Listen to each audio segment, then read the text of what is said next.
de 2011 à 2014. Au Cameroun, des milliers d'attestations et de diplômes attendent désespérément les impétrants dans les centres d'examen et services déconcentrés du ministère des enseignements secondaires. Il faut commencer par les plus anciens.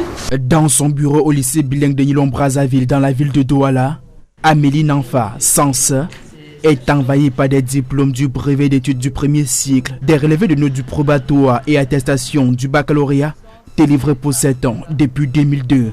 2002. Le stock est assez important. Nous l'avons évalué il y a de cela 2 ans. Nous étions à plus de 24 000 diplômes.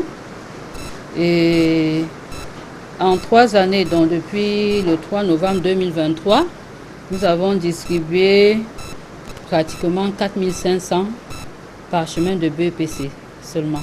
Le manque d'intérêt immédiat et certaines exigences administratives sont évoquées entre autres raisons pour expliquer cet abandon. Parce que nous recevons ici des personnes âgées qui sont déjà dans la vie active, ayant abandonné leur diplôme ici.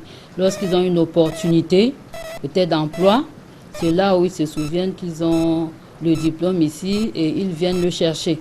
Et sur le territoire national, tant que vous résidez au Cameroun, vous êtes obligé de vous déplacer et de venir retirer vous-même votre diplôme. Pour ceux qui sont à l'extérieur du pays, il leur est demandé de se rendre à l'ambassade ou à la représentation diplomatique du Cameroun dans ce pays-là, d'adresser une procuration à un parent au Cameroun qui pourra le retirer. Et pour le personnel, la conservation de ces milliers de documents constitue un véritable défi. Les enveloppes sont fragiles. À force de les manipuler, elles se déchirent.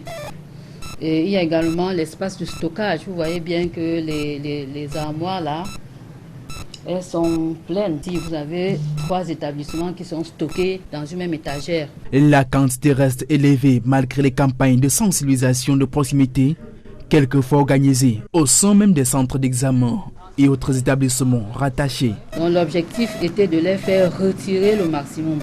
Malgré cet état de choses, les autorités ne se lassent point et continuent d'encourager les concernés de procéder au retrait du précieux sésame.